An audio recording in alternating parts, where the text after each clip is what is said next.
Saya ingin sedikit mengingatkan berkaitan dengan masalah adab dalam majelis. Sebenarnya sudah disampaikan, sering disampaikan di mukaddimah ini oleh pembawa acara tentang kita wajib ikhlas karena Allah Ta'ala. Kemudian kita harus berusaha untuk mendengarkan apa yang disampaikan, diam, kemudian mencatat apa yang disampaikan, dan terus seperti itu, berusaha juga untuk bagaimana kita mengamalkan dari apa yang disampaikan, dan juga mendakwakan kepada keluarga. Saya ingin menekankan kembali gitu, meskipun sudah diingatkan, tapi kadang-kadang peringatan ini cuma sekedar angin lalu aja.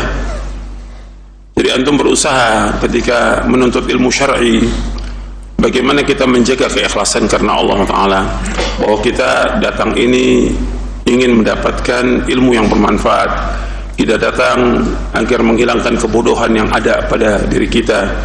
Kita datang supaya kita dengan menuntut ilmu ini bertambah ketakwaan kita kepada Allah, bertambah iman kita kepada Allah, bertambah rasa takut kita kepada Allah.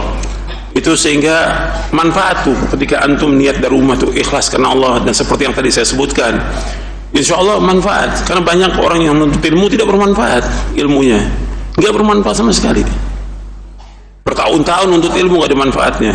Maka antum jaga keikhlasan itu dan niatkan semuanya karena Allah. Kemudian antum juga berusaha bagaimana mendengarkan dengan baik apa yang disampaikan. Majelis ini majelis ilmu, harus bedakan antara majelis ilmu dengan majelis yang lain. Ada orang kumpul, ada majelis ngobrol, ada majelis rapat, ada yang lainnya. Ya, majelis ilmu lebih mulia dari semua majelis yang ada. Maka jaga itu. Ketika berada di majelis ilmu, ya jaga adab-adabnya. Jangan berbicara, jangan ngobrol, jangan makan. Ini sekarang majelis ilmu banyak yang bawa makanan, bahkan ustaz lagi ngisi makan dia, nggak ada manfaat itu, nggak ada manfaatnya. Antum 10 tahun seperti itu nggak ada manfaatnya sama sekali. Jadi jangan bawa makanan, bahkan kalau perlu jangan antum bawa minuman, jangan. Minum boleh, tapi nanti setelah kajian. Makan boleh, kan kita makan itu pasti, ya kan? Pasti makan. Nanti setelah kajian baru makan. Ini enggak, sambil kajian makan kacang, ada makan kuaci, ada makan. Antum ini masih ilmu, majelis yang mulia. Jangan. Antum lihat saya bawakan di sini di dalam buku Menuntut Ilmu Jalan Menuju Surga, di majelisnya Imam Abdurrahman bin Mahdi, Imamul Kabir, Imam Abdurrahman bin Mahdi, disebutkan oleh Ahmad bin Sinan rahimahullah. Beliau mengatakan bahwa dalam majlis Imam Abdurrahman bin Mahdi tidak ada seorang pun yang berbicara, tidak ada pensil yang diraut. Nggak boleh tuh sampai orang lain terganggu, nggak boleh. Pensil diraut nggak ada. Tidak seorang pun yang berdiri seolah-olah di kepala mereka ada burung, atau seolah mereka sedang sholat. Ini dalam Tazkiratul Ukhfat oleh Imam Az-Zahabi. Dalam riwayat yang lain disebutkan bahwa di majelis Abdurrahman bin Mahdi nggak ada seorang pun yang tertawa, nggak ada gitu. Nggak ada yang bercakap-cakap, nggak ada. Disebutkan oleh Imam Az-Zahabi dalam kitabnya Syiar A'lamin Nubala. Ini saya bawakan di buku Menuntut Ilmu Jalan Menuju Surga. Nanti antum lihat di bab yang ketiga, kiat-kiat meraih ilmu syar'i, di halaman 91. Antum catat itu. Jadi saya nggak mau di majelis saya ada yang makan atau makan kacang, makan kuaci, bukan tempatnya. Antum nggak akan dapat ilmu. Jangan ngobrol, jangan bercakap-cakap. Atau antum ke kamar mandi juga kamar mandi aja, jangan ngobrol. Ini masih ilmu, antum jaga supaya antum dapat ilmu, supaya dapat keberkahan ilmu. Ini penting nih, adab ini jaga seumur hidup. Kemudian juga kita dengarkan baik-baik bagaimana kita menjadi orang yang mendengarkan yang terbaik. Allah berfirman dalam surah Az-Zumar di ayat 17 ayat 18. Allah berfirman, "Fabashshir 'ibad alladzina yastami'una al-qawla fayattabi'una ahsana ulaika alladzina hadahumullah wa ulaika hum ulul albab." Sebab itu sampaikanlah berita gembira kepada hamba-hambaku, yaitu mereka yang mendengarkan perkataan lalu mengikuti yang terbaik. Mendengarkan perkataan lalu mengikuti yang terbaik. Mereka itulah orang-orang yang diberi petunjuk oleh Allah, dan mereka orang-orang yang mempunyai akal yang sehat. Jadi Allah menyebutkan mereka orang-orang yang diberi petunjuk. Pertama itu hidayah. Kalau orang mendengarkan apa yang disampaikan, kan yang saya sampaikan Quran, hadis, Quran, hadis. Kadang-kadang perkataan para sahabat, kadang perkataan para tabi'in. Kalau antum Quran, hadis, dengarkan. Kan Allah sebutkan dalam surah Al-A'raf di ayat 204, "Wa idza quri'al Qur'anu fastami'u lahu wa ansitu la'allakum turhamun." Surah Al-A'raf ayat 204. Apabila dibacakan Al-Quran dalam kamar, dengarkan dan diam. Dengarkan dan diam. Agar apa? Agar kalian mendapatkan rahmat dari Allah. Kita ini ingin mendapatkan rahmat dengan ngaji ini. Kita ingin dapat barokah.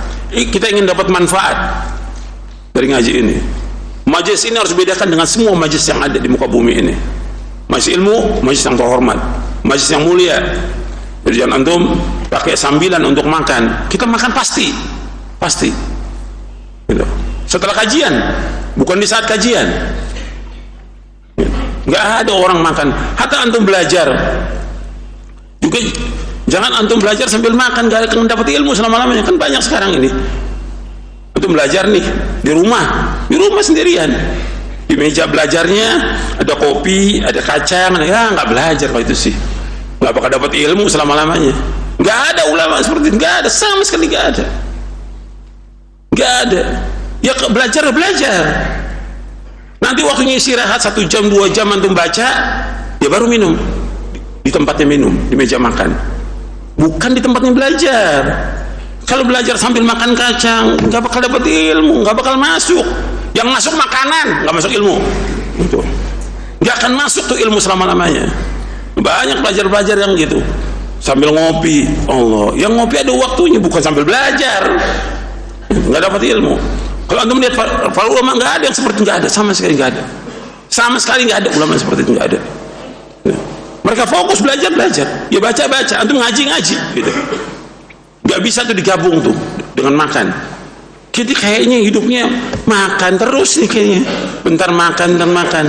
Itu kehidupan siapa? Makan mulu itu. Kehidupan siapa? Ada 2. Yang pertama orang kafir, yang kedua apa? Binatang. Belajar makan, ntar keluar makan, ini makan. Allah sebutkan tentang orang kafir dalam surah Muhammad. Innal ladzina kafaru ya'kuluna kama ta'kulu an-nar wan naru maswal lahum. Jadi Allah menyebutkan tentang orang-orang kafir. Jadi antum biar tahu dulu nih, supaya antum enggak seperti mereka. Bahwa sekarang ini ada pengajian yang di rumah makan. Pengajian di rumah makan. Enggak dapat apa-apa itu sih. Yang dapat apa? Makan. Di surah Muhammad ayat 12. Inna Allah yudkhilul ladina amanu wa amilus salihati jannatin tajri min tahtiha al-anhar wal ladina kafaru yatamatta'una wa ya'kuluna kama ta'kulul an'am wan naru maswal lahum. Sesungguhnya Allah memasukkan orang beriman dan beramal saleh ke surga-surga yang mengalir di bawahnya sungai-sungai. Wal ladina kafaru, dan orang-orang kafir, yatamatta'una, mereka hidupnya bersenang-senang. Senang terus kemana-mana, jalan-jalan segala macam, hidupnya dengan semua kenikmatan.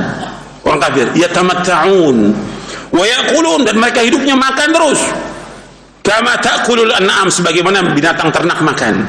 Wan naru maswal lahum, dan neraka tempat tinggal mereka. Ini firman Allah. Nanti anda baca di surah Muhammad di ayat 12. Jadi mereka hidupnya makan. Ya, sekarang pengajian waktunya ngaji, makan juga. La haula wala quwwata illa billah. Antum jangan. Oke, jangan kajian sambil makan, saya nggak mau. Ya, Bagusnya antum keluar, antum jangan ngaji. Di majlis saya nggak boleh ada yang seperti itu. Kalau antum begitu, antum keluar, jangan ngaji lagi. Ngaji tempat lain yang ustadznya suka makan, antum cari itu, nanti makan. Jangan ngaji, nggak ada manfaatnya sama sekali. Ini adab dalam thalabul ilmi. Gitu. Terus saya dapat kabar ada yang makan katanya, yang perempuan terutama ini, gitu. Bawa makanan. Memang perempuan suka bawa makan kalau ngaji, makanya nggak dapat manfaat juga perempuan. Sibuk dah, sibuk makanan. Saya pernah ngaji, yang perempuan, panitia perempuan, udah mestinya makanan mau dipikirin, yang ada di kepalanya makan, makan udah. Gimana nih cari makanan? Aduh, nggak cocok deh. Asal berhenti aja pengajian ini. Gimana buat ustadz makan? Ustadz nggak perlu makan, ntar juga pasti makan waktunya makan. Jadi udah nggak bagus seperti itu, tidak bagus. Gitu. Jadi jangan antum seperti itu, jangan. Kita majlis ilmu, majlis yang betul-betul fokus kepada pelajaran, kepada ilmu, kepada wahyu, agar kita mendapatkan manfaat dari pengajian ini. Kemudian yang perlu lagi antum perhatikan dalam masalah adab lagi. Antum fokus berusaha bagaimana dengan ilmu yang antum pelajari ini, antum amalkan. Kan banyak tuh yang sudah kita tahu, dari yang wajib-wajib, yang sunnah-sunnah, antum amalkan. Yang wajib-wajib seperti sholat berjamaah, berbuat baik pada orang tua, dan yang lainnya kewajiban kita mencari nafkah, dan yang lainnya itu jalankan.